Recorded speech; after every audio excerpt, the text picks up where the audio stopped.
बुद्धिमान साधु व्यास हिंदी प्रेरक प्रसंग। एक साधु घने जंगल से होकर जा रहा था।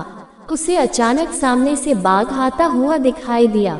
साधु ने सोचा कि अब तो उसके प्राण नहीं बचेंगे, यह बाघ निश्चय ही उसे खा जाएगा। साधु भय के मारे कांपने लगा। फिर उसने सोचा कि मरना तो है ही, क्यों न बचने का कुछ उपाय करके देखें। साधु ने बाघ के पास आते ही ताली बजा बजा कर नाचना शुरू कर दिया। बाघ को यह देखकर बहुत आश्चर्य हुआ।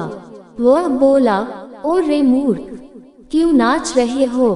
क्या तुम्हें नहीं पता कि मैं तुम्हें कुछ ही देर में खा डालूंगा? साधु ने कहा, हे बाघ, मैं प्रतिदिन बाघ का भोजन करता हूँ। मेरी झोली में एक बाघ तो पहले से ही है, किंतु वह मेरे लिए अपर्याप्त है। मुझे एक और बाघ चाहिए था। मैं उसी की खोज में जंगल में आया था। तुम अपने आप मेरे पास आ गए हो, इसीलिए मुझे खुशी हो रही है। साधु की बात सुनकर बाघ मन ही मन कुछ डरा, फिर भी उसे विश्वास नहीं हुआ। उसने साधु से कहा, तुम अपनी झोली वाला बाघ मुझे दिखाओ। यदि नहीं दिखा सके तो मैं तुम्हें मार डालूंगा। साधु ने उत्तर दिया, ठीक है, अभी दिखाता हूँ, तुम जरा ठहरो, देखो, भाग मत जाना। इतना कहकर साधु ने अपनी झोली उठाई। उसकी झोली में एक शीशा था। उसने शीशे को झोली के मुख के पास लाकर बाघ से कहा, देखो, यह रहा पहला वाला बाघ। बाघ साधु के पास आया। उसने जैसे ही झोली के मुंह पर देखा, उसे शीशे में अपनी ही परछाई दिखाई दी। इसके बाद वह गुर्राया तो शीशे वाला बाघ भी गुर्राता दिखाई दिया। अब बाघ को विश्वास हो गया कि साधु की झोली में सचमुच एक बाघ बंद है। उसने सोचा कि यहाँ से भाग जाने में ही कुशल है। वह पूंछ दबाकर साधु के पास से भाग गया।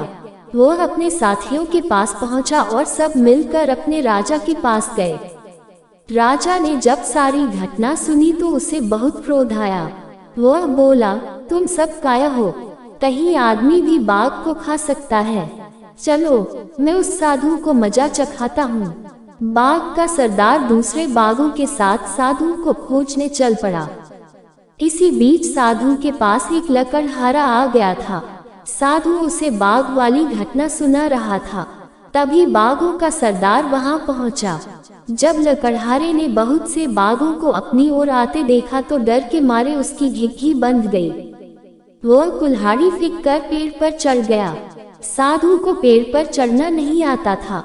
वह पेड़ के पीछे छिपकर बैठ गया।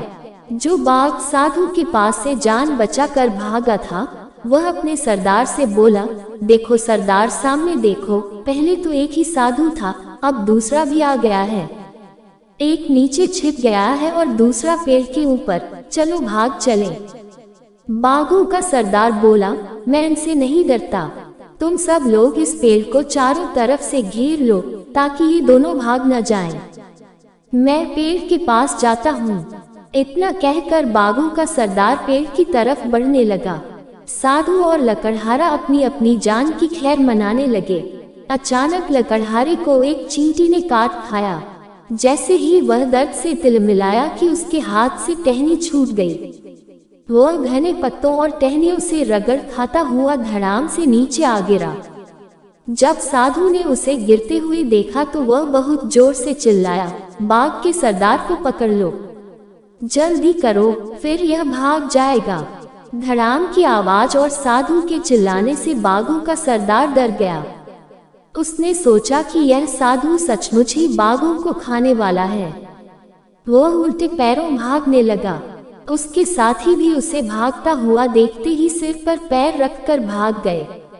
शिक्षा बुद्धि बल पर भारी पड़ती है।